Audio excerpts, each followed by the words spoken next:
وذكر فإن الذكرى تنفع المؤمنين বলেছেন যে এই ইসলাম এই ধর্ম চিরকাল পৃথিবীতে প্রতিষ্ঠিত থাকবে, বলেন সুবহানাল্লাহ। আর এই দ্বীনের হেফাজতের জন্য রাসূল বলেছেন ইকাতিলু ইসাবাতুম মিনাল মুসলিমিন, মুসলমানদের একটি জামাত, মুসলমানদের একটি দল, হাত্তা তাকুমুস সাআহ, কিয়ামত পর্যন্ত তারা ইসলামকে রক্ষার জন্য লড়াই করে যাবে, বলেন সুবহানাল্লাহ। আজকে আমরা সবাই জানি এটা মুহররম মাস। আজকে মুহররমের ৮ তারিখ। আজকে আমরা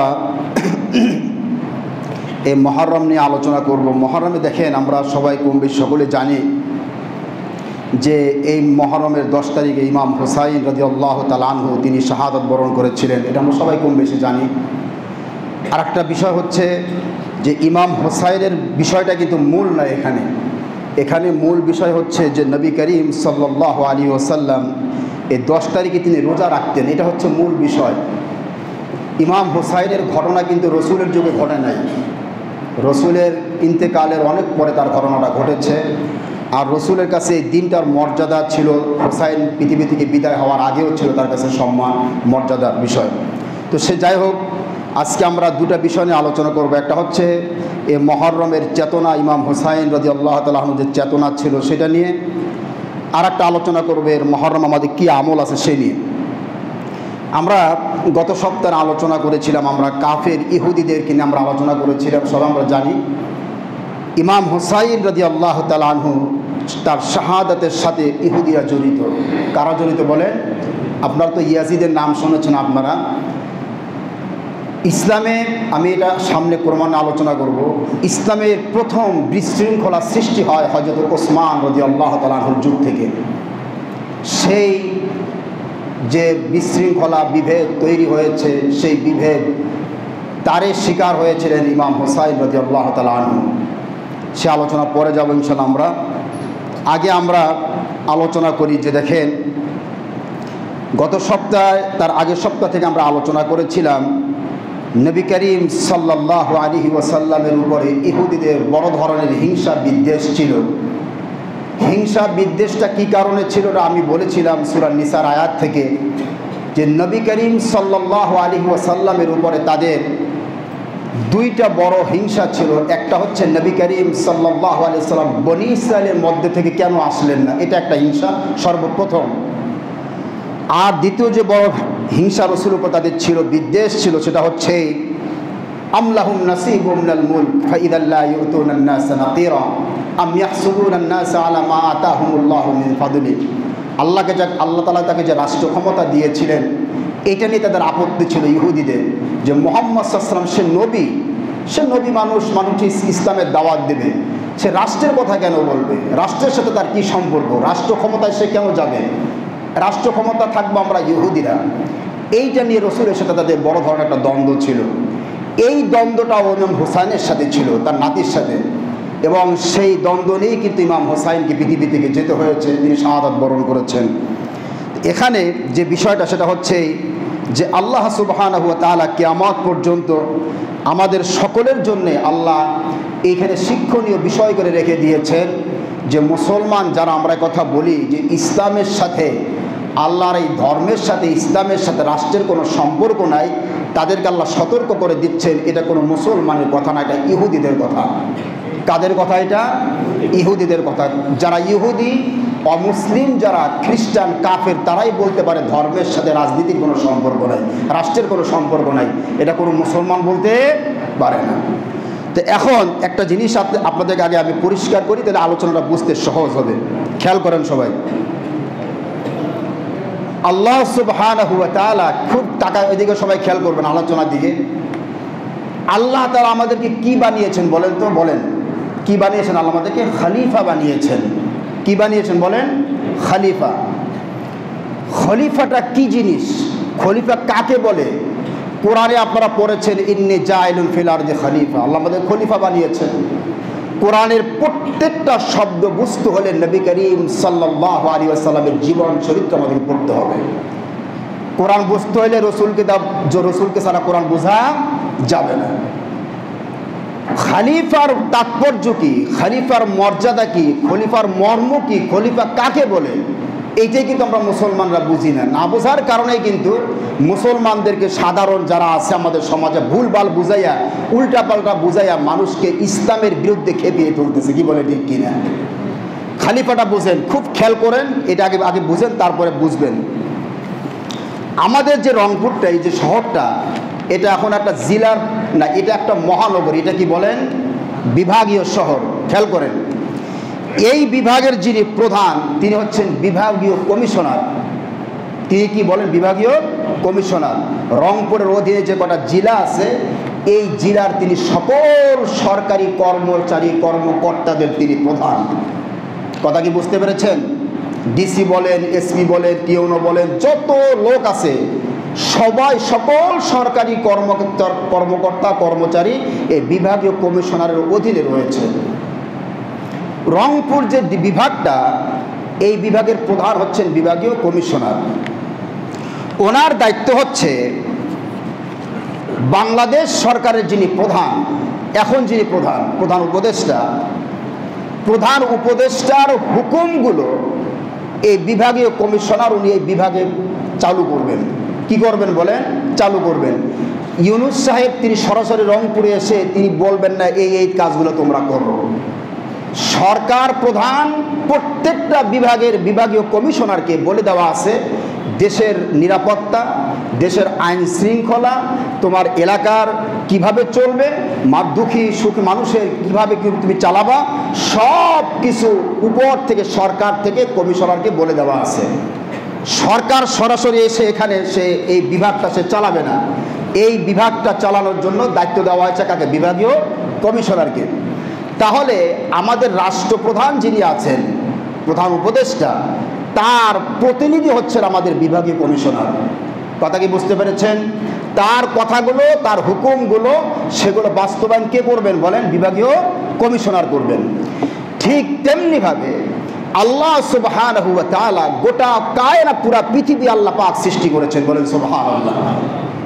আল্লাহ তাআলা পৃথিবীটাকে সৃষ্টি করার পরে, খুব খেয়াল করবেন, সৃষ্টি করার পরে আল্লাহ বলছেন আলা লাহুল খালক, এই পুরা পৃথিবী সৃষ্টি করেছে আমি, ওয়াল আমর, হুকুমও চলবে আমার, বলেন সুবহানাল্লাহ।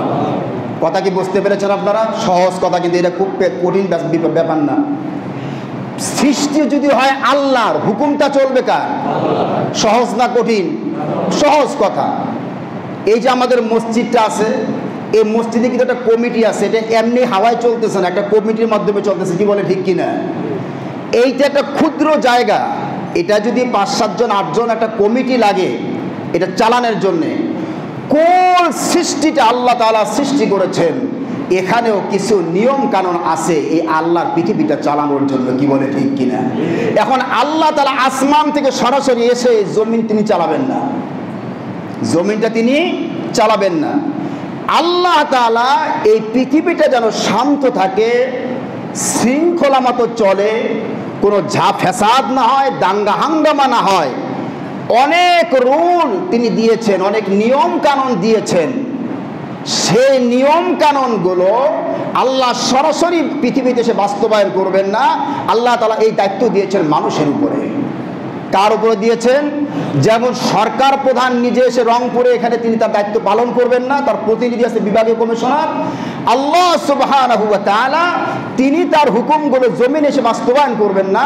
মানুষের কাছে আল্লাহ পাক দায়িত্ব দিয়েছেন তোমরা এই জমিনকে শৃঙ্খলাবদ্ধ রাখার জন্য, শান্তি যেন থাকে, শান্তি বজায় রাখতে পারো, মারামারি হানাহানি দাঙ্গা কাটামাটি হিংসা বিদ্বেষ এগুলো যেন না থাকে, এই জন্য এই দায়িত্ব আল্লাহ তাআলা মানুষের উপরে দিয়েছেন, বলেন সুবহানাল্লাহ। এইটাই হলো খলিফা, যেটাকে আমরা বাংলাতে প্রতিনিধি বলি। এই খলিফাটা 2 ধরনের। কয় ধরনের বলেন? 2 ধরনের। খলিফা যিনি আল্লাহর প্রতিনিধি তাকে কি বলা হয়? খলিফা। যে খলিফা যে জীবন ব্যবস্থার মাধ্যমে, যে নিয়ম কানুনের মাধ্যমে তিনি দেশ চালাবেন সেটাকে বলা হয় খেলাফত। সেটাকে কি বলা হয় বলেন? খেলাফত। যিনি চালাবেন তাকে বলা হয় খলিফা। যে আদর্শের মাধ্যমে, যে নিয়ম কানুনের মাধ্যমে তিনি দেশ চালাবেন সেই ব্যবস্থাকে বলা হয় খেলাফত। কথা কি বুঝতে পেরেছেন? এই খলিফা এখন 2 ধরনের। এক ধরনের খলিফা হচ্ছে যারা সরাসরি আল্লাহর প্রতিনিধি, সরাসরি যাদের সাথে আল্লাহ কথা বলেছেন, বলেন সুবহানাল্লাহ, তারা হচ্ছেন হযরতে আম্বিয়া আলাইহিমুস সালাতু ওয়াস সালাম, সমস্ত নবীগণ। দেখেন আদম আলাইহিস সালামকে সৃষ্টি করার পরে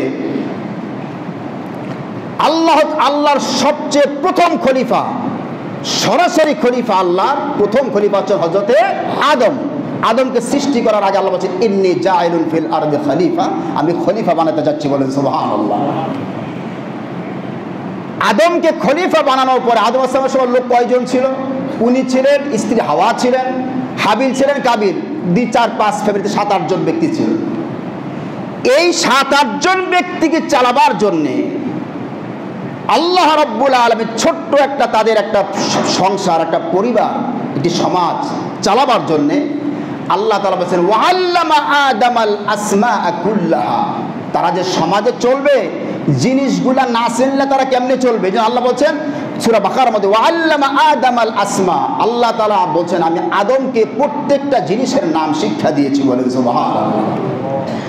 আল্লাহ শিক্ষা দিয়েছেন এই গাছের মধ্যে এই গুণ আছে, এই গাছের পাতাটা খাও তো এই রোগ সেরে যাবে, বলেন সুবহানাল্লাহ।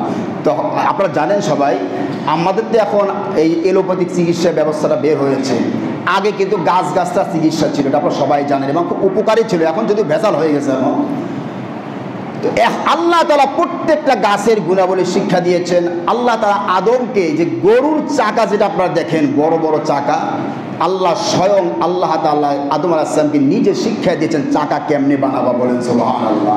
ক্ষেত খামার কিভাবে করবা, কোন সময় কোনটা গম ভুট্টা লাগাবা, সবগুলো আল্লাহ ওহীর মাধ্যমে আল্লাহ আদম আলাইহিস সালামকে জানিয়ে দিয়েছেন, বলেন সুবহানাল্লাহ। তাহলে একটি সমাজ চালাবার জন্য যা কিছু দরকার আল্লাহ তাআলা হযরত আদম আলাইহিস সালামকে শিক্ষা দিয়েছেন।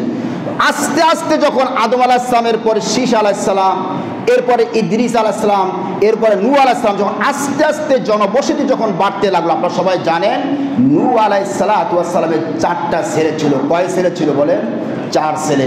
এই 4 ছেলে পৃথিবীর চতুর্দিকে ছড়িয়ে গিয়েছিল। শাম, তাদের মধ্যে ইয়াফেস, এই যে যারা ছেলেগুলো, তাদের দ্বারা কেউ আফ্রিকা চলে গিয়েছিলেন, কেউ ইউরোপে, কেউ এশিয়াতে, এরকম বিভিন্ন জায়গায় ছড়িয়ে যাওয়ার পরে তাদের বংশধররা বাড়তে বাড়তে আজকে পুরো পৃথিবীতে এত মানুষ আপনারা দেখতে পাচ্ছেন। তো একটা সময় আদম আলাইহিস সালাম, শীশ আলাইহিস সালাম, ইদ্রিস আলাইহিস সালাম, নূহ আলাইহিস সালাম, তারা যখন আস্তে আস্তে জনগণ যখন বাড়তে লাগলো, আল্লাহ তাআলার হুকুম আহকাম বিধানও আস্তে আস্তে বাড়তে লাগলো, বলেন সুবহানাল্লাহ। তখন কোন সময় কোন জিনিসটা দরকার আল্লাহ তাআলা সেই জিনিসটা সেই যুগের নবীকে আল্লাহ জানিয়ে দিয়েছেন। দেখেন হাদিস শরীফে নবী করিম সাল্লাল্লাহু আলাইহি ওয়াসাল্লাম তিনি বলেছেন যে এই পৃথিবীতে যখনই কোনো নবী পৃথিবী থেকে বিদায় নিয়েছেন, এই পৃথিবীতে অসংখ্য নবী আল্লাহ তাআলা পাঠিয়েছেন। সবচেয়ে বেশি নবী আল্লাহ পাঠিয়েছিলেন বনি ইসরাইলের মধ্যে। কোন কোন বংশ বলেন? বনি ইসরাইল। নবী করিম সাল্লাল্লাহু আলাইহি ওয়াসাল্লাম বলেন কানাত বনু ইসরাইল তাসুসুহুমুল আম্বিয়া কুল্লামা হালাকা নাবিয়্যুন খালাফাহু নাবিয়্যুন ওয়া ইন্নাহু লা নাবিয়্যা বাদি ওয়া সায়াকুনুল খুলাফা। রাসূল সাল্লাল্লাহু আলাইহি ওয়াসাল্লাম বলেছেন কানাত বনু ইসরাইল, যারা বনি ইসরাইল যারা ছিল, তাসুসুহুমুল আম্বিয়া, তাদের মধ্যে যে নবীরা ছিলেন সেই নবীরা, তাসুসুহুম এর অর্থ হচ্ছে সিয়াসাত, পলিটিক্স, রাজনীতি।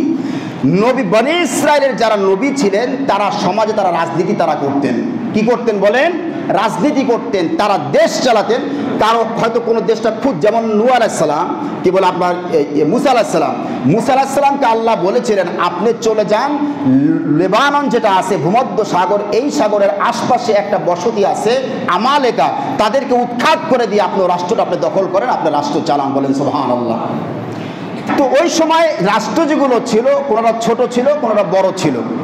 প্রত্যেকটা নবী আল্লাহ রাসূল বলেছেন কানাত বনু ইসরাইল তাসুসুহুমুল আম্বিয়া, বনি ইসরাইলের প্রত্যেকটা নবী তারা রাজনীতি করেছেন, দেশ চালিয়েছেন। কুল্লামা হালাকা নাবিয়্যুন, একজন নবী চলে যাওয়ার পরে খালাফাহু নাবিয়্যুন, অন্য আরেকজন নবী তার স্থানে বসে তিনি রাষ্ট্র চালাতেন, নবুয়তের দায়িত্ব পালন করতেন, বলেন সুবহানাল্লাহ। রাসূল বলেন ওয়া ইন্নাহু লা নাবিয়্যা বাদি, রাসূল বলেছেন পৃথিবীতে আমার পরে আর কোনো নবী আসবে না। ওয়া সায়াকুনুল খুলাফা, আমার পরে খলিফা হবে, বলেন সুবহানাল্লাহ। তো এখন দেখেন নবীরা সরাসরি আল্লাহর খলিফা ছিলেন। আল্লাহ যেভাবে বলেছেন নবীরা সেভাবে রাষ্ট্র পরিচালনা করেছেন, এই জন্য সমস্ত নবীরা হলো খলিফা। 2 নম্বরে খেয়াল করেন, সমস্ত নবীদের সর্বশেষ নবীকে নবী করিম সাল্লাল্লাহু আলাইহি ওয়াসাল্লাম। নবী করিম সাল্লাল্লাহু আলাইহি ওয়াসাল্লাম তিনি এই পৃথিবী থেকে যাওয়ার পরে রসুল বলেছেন, লা নবিয়্যা বাদি, আমার পর আর কোনো নবী পৃথিবীতে আসবে না। তাহলে এখন এই নবী ওয়ালা কাজ, যেটা আল্লাহ যে দায়িত্বটা নবীদেরকে দিয়েছেন, রসুল শেষ হয়ে গেছেন, এই জন্য কি পৃথিবীর মানুষকে শেষ হয়ে গেছে? বলেন না, মানুষ আছে। এই মানুষগুলো কিভাবে রাষ্ট্র, দেশ, সমাজ চালাবে, এই জন্য আল্লাহর বিধানগুলো কিভাবে কে প্রচলন করবে, রসুল বলেছেন আমি চলে যাচ্ছি, সমস্ত নবীদের শেষ নবী ছিলাম আমি চলে যাচ্ছি, আমার পরে কোনো নবী আসবে না, কিন্তু আমার পরে খলিফা হবে। আমার পরে কি হবে বলেন? এই খলিফারা দেশ চালাবে। আমি যে নিয়মে চালিয়েছি, আমার পূর্বে যত নবীরা যেভাবে দেশ চালিয়েছে, আমার পরে যারা খলিফা হবে পৃথিবীতে, সেই খলিফারাও ঠিক সেইভাবে তাদেরকে দেশ চালাইতে হবে। বলেন সুবহানাল্লাহ। তো নবী করিম সাল্লাল্লাহু আলাইহি ওয়াসাল্লাম তিনি পৃথিবী থেকে যাওয়ার পরে সর্বপ্রথম খেলাফতের দায়িত্বটা, খেয়াল করেন আপনারা, এখানে রসুল বলেছেন আমার পরে খলিফা হবে, নবী হবে না। তো রসুলের পরে সর্বপ্রথম যিনি খলিফা হয়েছেন তার নাম কি? হযরতে আবু বকর। তিনি চলে গেলেন, যাওয়ার পরে একটা জিনিস খেয়াল করেন আপনারা, খেলাফত এটা কতটা গুরুত্বপূর্ণ জিনিস। রসুল মারা গেছেন, রসুলের কিন্তু জানাজা আমরা যেভাবে দেই এইভাবে তার জানাজা হয় নাই। এটা কি আপনারা জানেন? রসুলের জানাজা হয়েছে, মানুষ একজন এসছে জানাজা পরে চলে গেছেন, আর একজন, 2জন, 4জন, এর কোনো ইমামতিতে জানাজা হয় নাই। রসুল মারা গেছেন, সাহাবায়ে কেরাম এখনো দাফন করেন নাই। আবু বকর তখন কাছে ছিলেন না, দূরে কোথাও ছিলেন। আসলেন, উমর আসলেন, ওসমান, বড় বড় সাহাবীরা যে যেখানে ছিলেন সব চলে আসলেন। আসার পরে তার দাফনের চিন্তা তার আগে করে নাই, আগে চিন্তা করছেন খলিফাটা কি হবে, কি হবে বলেন? খলিফা নির্বাচিত হবে, তারপরে তার দাফন হবে। এই জন্য তার দাফন হইতে সময় লেগেছিল। তিনি যেদিন মারা গেছেন সেদিন তাকে দাফন করা হয় নাই। কারণ খেলাফত, খলিফা যদি না থাকে, খলিফা হলো মুসলিম বিশ্বের ঐক্যের প্রতীক। খলিফা না থাকলে ইহুদি খ্রিস্টানরা মুসলমানদের উপর ঝাঁপিয়ে পড়বে। একজন ইমাম থাকা লাগবে যার নেতৃত্বে মুসলমানরা লড়াই করবে। বলেন সুবহানাল্লাহ। এই যে সবাই মিলে আগে আবু বকরকে বানিয়েছেন, বানানোর পরে তারপরে রসুলের দাফন হয়েছে। বলেন সুবহানাল্লাহ। তো যাই হোক, আবু বকরের পরে হযরত ওমর চলে গেলেন। ওমরের পরে কে হয়েছেন? হযরতে ওসমান। ওসমানের পরে চলে গেলেন, কে আসলেন? হযরতে আলী চলে গেলেন। আলীর পরে কে আসলো? হযরতে বলেন হাসান কিছুদিন ক্ষমতায় ছিলেন। ক্ষমতায় থাকার পরে তিনি স্বেচ্ছায় ক্ষমতা হস্তান্তর করেছেন হযরতে মুয়াবিয়ার হাতে। কার হাতে? হযরতে মুয়াবিয়া রাদিয়াল্লাহু তাআলা আনহুর হাতে। সাহাবায়ে কেরাম খলিফা ছিলেন। সাহাবায়ে কেরাম যাওয়ার পরে রসুল বলেছেন, আল উলামা ওয়ারাসাতুল আম্বিয়া, পৃথিবীতে আমার সম্পদের কোনো ওয়ারিস হবে না। আপনারা জানেন, যখন আবু বকর সিদ্দিক রাদিয়াল্লাহু তাআলা আনহু যখন খলিফা হয়েছে, সবাই বায়াত গ্রহণ করেছেন, সকল তাকে ভোট দিয়েছে। আলী তাকে ভোট দেয় নাই। কে ভোট দেয় নাই? আলী 6 মাস পরে তার হাতে বায়াত গ্রহণ করেছিলেন। এর কারণ হলো ফাতেমা রাদিয়াল্লাহু তাআলা আনহা তিনি হযরতে আবু বকর কাছে খবর পাঠালেন যে আমার আব্বা তো চলে গেছেন, খায়বরে আমার আব্বা সম্পদ রেখে গেছেন খায়বরে, সেই সম্পদের ভাগটা আমাকে দিতে হবে। আবু বকর বলেছেন, মা শোনো, তোমার বাপ যে সম্পদ রেখে গেছে, তোমার বাপ যাওয়ার সময় বলে গেছেন যে আমাদের সম্পদে কোনো ওয়ারিস হয় না, আমাদের সম্পদে কোনো কি হয় না? ওয়ারিস। সুতরাং তুমি কোনো সম্পদ পাবে না তুমি, এটা তোমার আব্বাই বলে গেছেন। ওনার মন রক্ষার জন্য, মনটা ওনার খুব খারাপ ছিল, বাপ চলে গেছেন দুনিয়া থেকে। তারপরে এই ঘটনা তার মনের দিকে তার মনটাকে রক্ষা করার জন্য আলী রাদিয়াল্লাহু তাআলা 6 মাস পর্যন্ত বায়াত গ্রহণ করেন। যখন রসুলের ইন্তেকালের 6 মাস পরে ফাতেমা যখন চলে গেলেন, ইন্তেকাল করলেন, তখন আলী রাদিয়াল্লাহু তাআলা তিনি মদিনার মুনাওয়ারার মসজিদে নববীতে গিয়ে হযরত আবু বকরের কাছে বায়াত গ্রহণ করেছেন। বলেন সুবহানাল্লাহ। এইটারে সিরা অনেক উল্টাপাল্টা করে যায়, সে ভিন্ন বিষয়। তো এই যাওয়ার পরে এই কারণে সাহাবায়ে কেরামদের মধ্যে বড় একটা দ্বন্দ্ব ছিল এই বিষয়টা নিয়ে, যার সে আমি আলোচনা পরে করব। তা যা হোক, সাহাবায়ে কেরাম যাওয়ার পরে নবী করিম সাল্লাল্লাহু আলাইহি ওয়াসাল্লাম বললেন যে আমার সম্পত্তির কোনো ওয়ারিস হবে না, কিন্তু আমার ওয়ারিস হবে ইলমের। কিসের হবে বলেন? ইলম। আমি যে কোরআন হাদিস রেখে যাচ্ছি, এই কোরআন হাদিসের উত্তরাধিকারী হবে সেটা কারা? আল উলামা ওয়ারাসাতুল আম্বিয়া, যারা নাকি পৃথিবীতে আলেম আসবে। আমি নবীর যে কাজ, আমার পরে সেই কাজ হলো আলেম ওলামাদের। বলেন সুবহানাল্লাহ। আলেম ওলামারা জাতিকে, পুরা উম্মতকে তারা রাস্তা দেখাবে কিভাবে রাজনীতি তারা করবে। সুবহানাল্লাহ বলবেন না? এই জন্য কোরআন শরীফে এসছে সমাজের নেতা হলে, খেয়াল করবেন এদিকে, সমাজের নেতা হলে দুইটা গুণ লাগবে। কয়টা গুণ লাগবে? কয়টা গুণ লাগবে? বাসতাতান ফিল ইলমি ওয়াল জিসম, সূরা বাকারা। প্রথম গুণ হলো তার শারীরিক সুস্থতা থাকতে হবে। কি থাকতে হবে? 2 নম্বরে ইলম, তার কোরআনের জ্ঞান, সর্বোচ্চ জ্ঞান তাকে থাকতে হবে। এসছে দেখেন, ইন্নাকুম লা তুসলিহুনা লিসিয়াদা ক্বাবলা মারিফাতিল ফিকহি ওয়াস সিয়াদাতিল আম্মা। একজন আলেম কে রাষ্ট্র চালাবে? রাষ্ট্রপতি কে হবে আলেমদের মধ্যে? সব আলেম হইতে পারবে না। কোন আলেম হবে, কোন আলেম দেশ চালাবে, এটা বলে দেওয়া আছে, স্পষ্ট বলে দেওয়া আছে। কোরআন হাদিস পড়লেই হবে না, আপনাকে ইন্টারন্যাশনাল বলা হয়েছে ওয়া সিয়াদাতিল আম্মা, আন্তর্জাতিক রাজনীতি পরিস্থিতি আপনাকে বুঝতে হবে। আল্লাহ তাআলা কোরআনে বলেছেন, ফালাউলা নাফারা মিন কুল্লি ফিরকাতিন মিনহুম তাইফাতুল লিয়াতাফাক্কাহু ফিদ-দ্বীন। তোমাদের মধ্যে এমন একটি জামাত কেন হলো না যারা লিয়াতাফাক্কাহু ফিদ-দ্বীন, যারা কোরআন হাদিসের অগাধ জ্ঞান যারা অর্জন করবে, যারা কোরআন হাদিসের বিশাল জ্ঞান যারা অর্জন করবে। অর্জন করে কি করবে? সব ঘরে বসে থাকবা। এই জন্য না, ওয়ালিয়ুনজিরু কওমাহুম, তারা তাদের জাতিকে, দেশের মানুষকে তারা সতর্ক করবে। বলেন সুবহানাল্লাহ। তাদের দায়িত্ব হলো দেশের মানুষকে ভুল পথ থেকে তারা আল্লাহর পথে ফিরিয়ে আনবে। এখন এই লোকটা যদি মনে করে একজন আলেম কোরআন হাদিস পড়ছে, সে যদি সমাজের অবস্থা না জানে, রাষ্ট্রের অবস্থা যদি না জানে, সে কি মানুষকে কোরআন হাদিস দিয়ে বুঝাইতে পারবে? বলেন বুঝাইতে পারবে? কোরআন হাদিস, আমাদের দেখবেন অনেক আলেম আছে কোরআন হাদিস জানে, কিন্তু রাষ্ট্র সম্পর্কে, বিশ্ব রাজনীতি সম্পর্কে তার কোনো ধারণা নাই। আছে কি এরকম? এই সমস্ত আলেমরা নেতৃত্ব দিতে পারবে না। ওই সমস্ত আলেমরা নেতৃত্ব দিবে, বলা হয়েছে ক্বাবলা মারিফাতিল ফিকহি ওয়াস সিয়াদাতিল আম্মা, কোরআন হাদিসের অনেক জ্ঞান তাকে থাকতে হবে, এবং ওয়াস সিয়াদাতিল আম্মা, গোটা বিশ্বের রাজনীতি তার জানা থাকতে হবে। আজকে ইরানের যে অবস্থা এবং আমেরিকার যে অবস্থা বিশ্বব্যাপী, এই সম্পর্কে যদি কোনো আলেম যদি না জানে, সে নেতৃত্ব দিতে পারবে না। সমাজ, রাষ্ট্রের প্রত্যেকটা জায়গা বুঝতে হবে যে আমাদের সমাজের সমস্যাগুলো কি কি, আমাদের রাষ্ট্রের মূল সমস্যাগুলো কি কি। এই জিনিসগুলো থেকে সব আপনি সংগ্রহ করে কোরআনটার সামনে রাখবেন, রাখার পর আপনি কোরআন দিয়ে প্রত্যেকটা জিনিসের সমস্যার সমাধান দেবেন। কারণ এই কোরআনে এমন একটা বিষয় নাই যে আমার রাষ্ট্রের এমন কোনো সমস্যা নাই যার সমাধান কোরআনে দেওয়া হয় নাই। বলেন সুবহানাল্লাহ। আপনি দেখান একটা জিনিস, আল্লাহ বলছে মা ফাররাতনা ফিল কিতাবি মিন শাই, আমি রাষ্ট্রের এমন কোনো জিনিস নাই যেটা আমি বলতে বাদ রেখেছি, সব জিনিস আমি আল্লাহ পাক কোরআনে খুলে খুলে বর্ণনা করে দিয়েছি। বলেন সুবহানাল্লাহ। আজকের আমাদের বাংলাদেশে ডক্টর ইউনূস সাহেব সংস্কারের নামে হাত দিয়েছে। সংস্কার তো কিছুই হচ্ছে না, খামোখা শুধু সময় নষ্ট হচ্ছে। কি বলে, ঠিক কিনা? কিচ্ছু না, অযথাই। রাসূল বলেছেন ওয়ালা তুফস, আল্লাহ পাক বলেছেন ওয়ালা তুফসিদু ফিল আরদি বা'দা ইসলাহিহা। কোরআনের সংস্কারের কথা বলেছেন সূরা আরাফের মধ্যে, যে তোমরা আমার এই জমিনটা সংস্কার হওয়ার পরে জমিনের মধ্যে ভেজাল তৈরি করো, ফ্যাসাদ তৈরি করো না। সংস্কার কিভাবে হবে?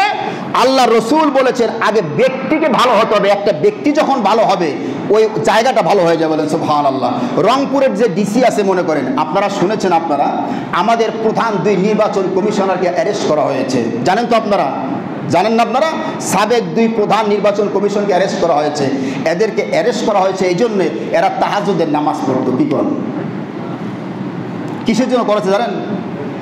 এরা দুর্নীতি করেছে। কি করেছে শোনেন, এরা যে করেছে, আজকে ভোট হবে, রাতে সব ভোট মারা শেষ। একটা নেক কাজ করছে। কি করেন আপনারা? নেক কাজ করছে না? সাথে ডিজিএফআই ছিল, এনএসআই ছিল, সে স্বীকার করেছে রিমান্ডে, এবং দলীয় লোক ছিল, পুলিশ ছিল, কি প্রত্যেকটা লোক। সে একবার বলেছে যে আমার কিছু করার ছিল না।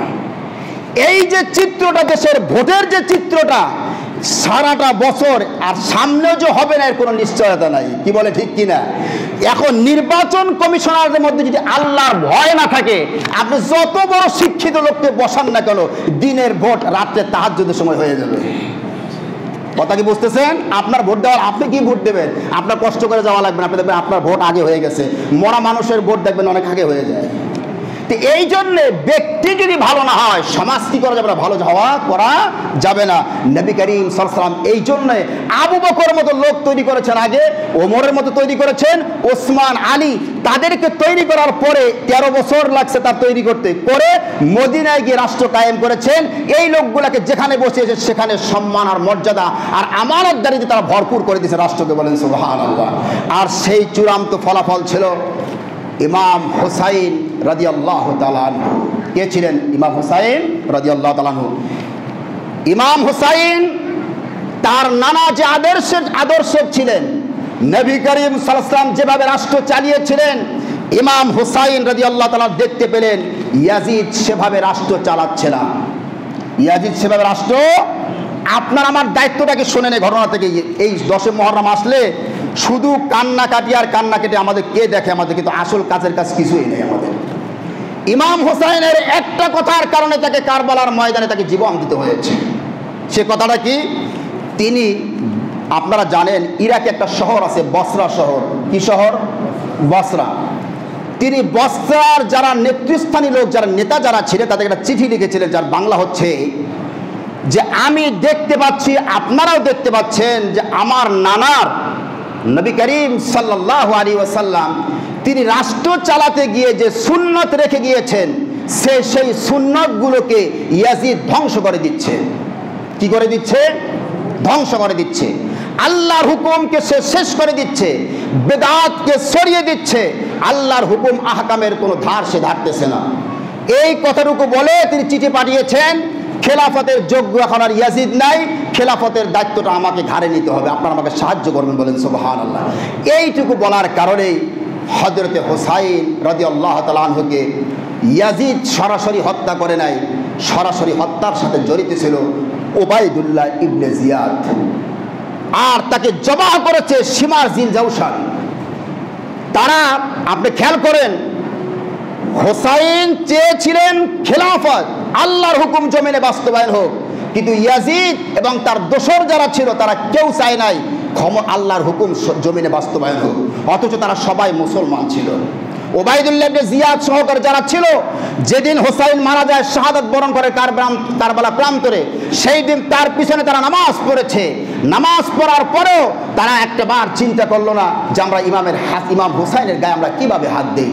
কাল কিয়ামতের ময়দানে বিশ্বনবী মুহাম্মদুর রাসূলুল্লাহ সাল্লাল্লাহু আলাইহি ওয়াসাল্লাম তিনি দাঁড়িয়ে যাবেন, এই লোকগুলার বিরুদ্ধে রাসূল নিজে সুপারিশকারী হবেন। বলেন সুবহানাল্লাহ। একটা কথার কারণে, ক্ষমতার মোহে ইমাম হুসাইনকে তারা দুনিয়া থেকে বিদায় করে দিয়েছে।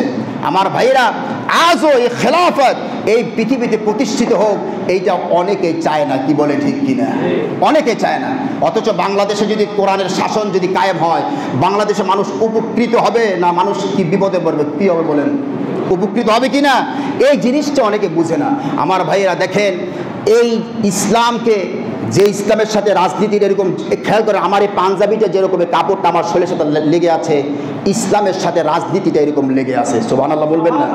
এইটাকে আলাদা করার জন্যে ইহুদি এবং খ্রিস্টানেরা তারা ষড়যন্ত্র শুরু করেছে, ইসলামকে রাজনীতি থেকে আলাদা করেছে, ইসলাম যেন নেতৃত্ব দিতে না পারে। এই জন্য আমার ভাইয়েরা, ইহুদিরা শুরু থেকে রসুলের বিরুদ্ধে ছিল, ইমাম হুসাইনের বিরুদ্ধে ছিল। এই জন্য আমার নবী বিশ্বনবী রাসূলুল্লাহ সাল্লাল্লাহু আলাইহি ওয়াসাল্লাম, খেয়াল করেন, একটা হাদিস বলে আমি শেষ করছি, ইহুদিদের সাথে আমাদের কতটা বেমিল থাকা দরকার। খেয়াল করেন সবাই, তাকানের দিকে। আশুরার রোজা কয়টা আপনারা বলেন তো? বলেন, আশুরার রোজা কয়টা? আসলে রোজা একটা। খেয়াল করেন এদিকে। আন ইবনে আব্বাস আন্না রাসূলুল্লাহি সাল্লাল্লাহু আলাইহি ওয়াসাল্লাম কাদিমাল মদিনা ফাওয়াজাদাল ইয়াহুদ সিয়ামান ইয়াউম আশুরা। যখন রসুল মদিনায় গেলেন, যাওয়ার পরে দেখলেন ইহুদিরা 10 মুহররম তারা রোজা রাখে। 10 মুহররম কি রাখে বলেন? রোজা রাখে। তো এখন রসুল সাল্লাল্লাহু আলাইহি ওয়াসাল্লাম তাদেরকে জিজ্ঞেস করলেন, তোমরা রোজা কেন রাখো? তারা বললো যে আল্লাহ তাআলা এই দিন আমাদেরকে ফেরাউনের কবল থেকে মুক্ত করেছেন, শুকরিয়া হিসাবে মুসা আসলাম রোজা রাখছেন, আমরা রোজা রাখি। তো রসুল রোজা রাখলেন। সাহাবায়ে কেরাম বললেন, রসুল এই ইহুদিদের সাথে সাদৃশ্য হয়, ওরাও 10 তারিখে রোজা রাখে, আমরাও 10 তারিখে রোজা রাখবো, এটা কেমন হয়? ওদের সাথে যদি আমাদের কোনো মিল না হয়, আপনারা ব্যবস্থা করেন, চিন্তা করেন, রোজা এটার সাথে যদি আমাদের মিল না হয়, তাহলে আপনারা চিন্তা করেন রাজনীতির ব্যাপারে ওদের সাথে আমাদের মিলের কোনো প্রশ্ন আছে? রোজার আপনারা হাদিসটা ভালো করে চিন্তা করেন। সাহাবায়ে কেরাম বলেন, রাসূল রোজার সাথে আমাদের মিল হচ্ছে, আপনি একটা ব্যবস্থা করেন, ওদের সাথে আমাদের রোজার কোনো মিল না হয়। বলেন সুবহানাল্লাহ। তখন রাসূল সাল্লাল্লাহু আলাইহি ওয়াসাল্লাম বললেন, আল্লাহ যদি আমাকে বাঁচিয়ে রাখেন, আগামী বছর আমি 9 মুহররম আমি রোজা রাখবো। বলেন সুবহানাল্লাহ। রাসূল বুঝাইয়া দিলেন, হাদিসের মধ্যে এসছে, মুহাদ্দিসিনে কেরাম বলেছেন 2টা মত, যে আমি যদি আগামী বছর বেঁচে থাকি তাহলে আমি 10 তারিখের সাথে 9 তারিখে রোজাটা রাখবো, অথবা ওই 10 তারিখের সাথে আরেকটা দিন 11 তারিখে আমি রোজা রাখবো। সুবহানাল্লাহ। কিন্তু তার পরবর্তী তিনি বাঁচতে চলে গেছে, দুনিয়া থেকে চলে গেছেন, রাখতে পারেন নাই। এই জন্য আমরা যারা মুসলমান, যারা আমাদের 2টা রোজা রাখবো। কটা রোজা রাখবো বলেন? 2টা। একটা হলো 9, 10 অথবা 10, 11। তাহলে দেখে ইহুদিরা ওদের সাথে একটা আমলে রোজার দিক থেকে আমাদের কত বেমিল সাহাবায়ে কেরাম করতে চেয়েছেন, ওদের সাথে আমাদের কোনো সম্পর্ক থাকবে না, কারণ গায়রিল মাগদুবি আলাইহিম ওয়ালাদ-দাল্লিন, ওরা হচ্ছে আল্লাহর অভিশপ্ত, ওদের সাথে আমাদের কোনো সম্পর্ক থাকবে না। বাকি আলোচনা ইনশাআল্লাহ আমরা আগামী সপ্তাহে করবো। আল্লাহ যেন তৌফিক দান করেন।